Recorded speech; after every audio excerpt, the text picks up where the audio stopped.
Hello भाई, कैसे हो आप लोग? आई होप बहुत अच्छे होंगे। आज इस वीडियो में हम लोग मेंस्ट्रुएशन चैप्टर्स के क्वेश्चंस प्रैक्टिस करने वाले हैं।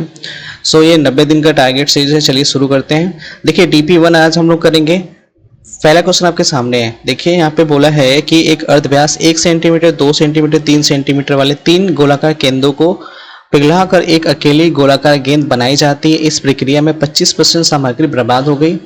नई गेंद का अर्धव्यास क्या होगा पूछ रहा है।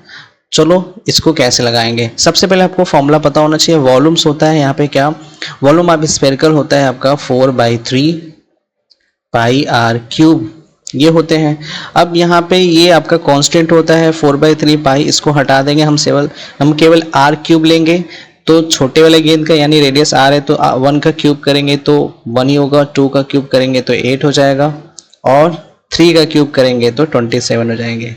इन तीनों का मैंने ऐड कर दिया और इक्वल टू यहाँ पे, इसके बाद यहाँ पे बोल रहा है 25% लॉस हो गया, तो इसका मतलब बचा कितना 75%। 75% का मतलब हो गया 3/4, क्योंकि जो बचेगा उसी का फिर यहाँ पे बड़ी वाली गेंद में मटेरियल्स लगा होगा। बड़ी वाली जो गेंद है उसका रेडियस मुझे निकालना है तो आर क्यूब कर देंगे, क्योंकि ये कांस्टेंट है इसलिए इसको ये कैंसिल हो जाएंगे दोनों साइड से। अब इसको सॉल्व कर देना है 3/4। सो ये कितना हो जाएगा 27 और 35 एंड 136 इक्वल टू यहाँ पे आर क्यूब हो जाएंगे। 4 से आप इसको काट देंगे तो 9 होगा, 9 and 3, तो इसका मतलब यहाँ पे कहीं ना कहीं 3 यहाँ पे आ रहे हैं, 3 पेयर बन रहे हैं, तो आर की वैल्यू क्या हो जाएगी 3। अब मुझे आर ही निकालना था यहाँ पे, तो आंसर यहाँ पे क्या होगा सी ऑप्शन सही हो जाएंगे। आपके सामने दूसरा क्वेश्चन है। यदि किसी आयत की लंबाई में 6 से 7 के अनुपात में वृद्धि तथा उसकी चौड़ाई में 5 से 4 के अनुपात में कमी हो जाए तो उसका क्षेत्रफल किस अनुपात में कमी हो जाएगी। देखिए आप इसको कैसे लगाएंगे। पहले लेंथ था, लेंथ 6 से 7 हो गया, ब्रेथ जो है इसका 5 से 4 हो गया। ठीक है, ये आपका ओल्ड है, ये आपका न्यू है, तो 6 5 से 30 हो जाएगा यहाँ पे, और यहाँ पे 28 हो जाएंगे। रेशियो पूछा है, ये इनका एरिया है। रेशियो पूछा है तो रेशियो क्या हो जाएगा, ये 15 और ये 14 हो जाएंगे। सो क्या ऑप्शन बी ऑप्शन से हो जाएंगे। नेक्स्ट क्वेश्चन है आपका। 3 घोड़ों में से प्रत्येक को एक 7 मीटर लंबी रस्सी के द्वारा 20 मीटर, 30 मीटर और 40 मीटर भुजाओं वाले त्रिभुजाकार भूखंड के एक एक कोने पर खूंटे से बांधा गया है। भूखंड के उस क्षेत्र को जिस पर घोड़े चढ़ सकते हैं का क्षेत्रफल पूछ रहा है। कहने का मतलब यहाँ पे कि एक ट्रायंगल है, इस तरीके से ट्रायंगल के तीनों कोण, ये यहाँ पे सारे कोनों पे क्या हुआ है, यहाँ पे खूंटा, मतलब जो एनिमल होते हैं, पशु गाय बोल सकते हो, इन सबको बांध के रखा गया है यहाँ पे इनको घास खाने के लिए। तो ये जो यहाँ पे ये होगा, ये इसका रेडियस है, ये इसका रेडियस है, ये जो रस्सी की लंबाई है ये इसका रेडियस है, और ये कितना दिया है 7 दिया है। और जो ये ट्रायंगल है इसका साइड दिया हुआ है 20, 30, 40 मीटर। ओके, अब हमें यहाँ पे ये एरिया निकालना है। तो आपको एक कॉन्सेप्ट पता होना चाहिए। ये जो आपका ट्रायंगल है, इस ट्रायंगल के आउटर वाले जो यहाँ पे दिख रहा है, ये जो मैं सर्कल बना रहा हूँ आउटर, इस आउटर एंगल्स का सम होता है, तीनों एंगल का आउटर का सम होता है 360। ओके, और जो इंटीरियर वाला है एंगल, इस इंटीरियर एंगल्स का सम 180 होता है, ये तो आपको पता ही होगा। ठीक है, ठीक है, ये 180 इंटीरियर का हो गया और आउटर का क्या होगा 360 हो जाएगा। ठीक है, तो मुझे इंटीरियर वाला निकालना है तो इसका मतलब 180/360 कर देंगे। ओके, और यहाँ पे ये जो आपका दिया हुआ है रेडियस है, तो ये कहीं ना कहीं एक सर्कल के फॉर्म में बनेंगे, तो क्या हो जाएगा इसका पाई आर स्क्वायर।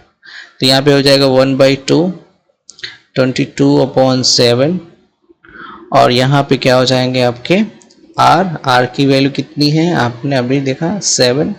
इसको सॉल्व कर दोगे, ये 7 से 7 कट गया, ये 2 से 22 11 बार में 11 7 जा 77, 77 इसके आंसर होगा सी ऑप्शन सही हो जाएंगे। नेक्स्ट क्वेश्चन है आपके सामने। किसी तार को एक वर्ग के आकार में मोड़ने पर 121 सेंटीमीटर स्क्वायर क्षेत्रफल वाला क्षेत्र घेरा जाता है। यदि उसी तार को एक वृत्त के आकार में मोड़ा जाए तो वृत्त का क्षेत्रफल क्या होगा। कहने का मतलब है कि ये एक स्क्वायर है, एक वायर को मैंने स्क्वायर के फॉर्म में बनाया, फिर इसको मैंने मोड़कर एक सर्कल बना रहा हूँ, ठीक है। इसका एरिया 121 दिया है, तो आपको पता होगा ये 11 का स्क्वायर है, जबकि एरिया ऑफ स्क्वायर क्या होता है, साइड इंटू साइड, तो इसलिए यहाँ पे क्या हो जाएगा 11 इंटू 11, तो यहाँ पे एरिया इस स्क्वायर का साइड पता चल गया जो कि 11 है, ओके।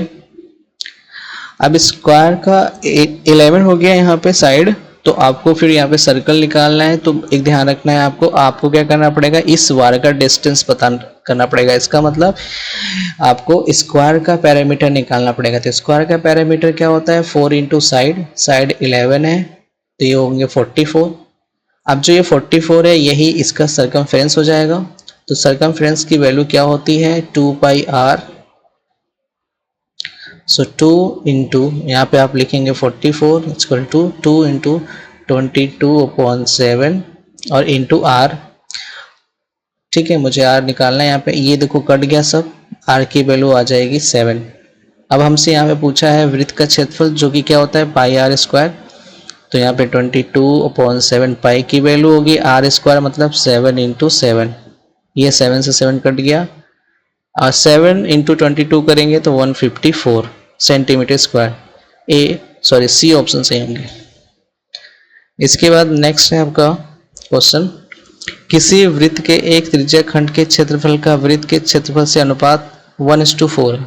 यदि वृत्त का क्षेत्रफल 154 सेंटीमीटर स्क्वायर है तो त्रिज्या खंड का परिमाप होगा।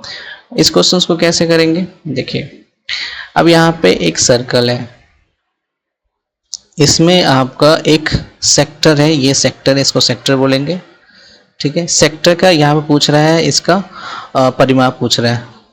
तो देखिए एरिया दिया हुआ है टोटल सर्कल का 154, फॉर्मूला क्या होता है पाई आर स्क्वायर।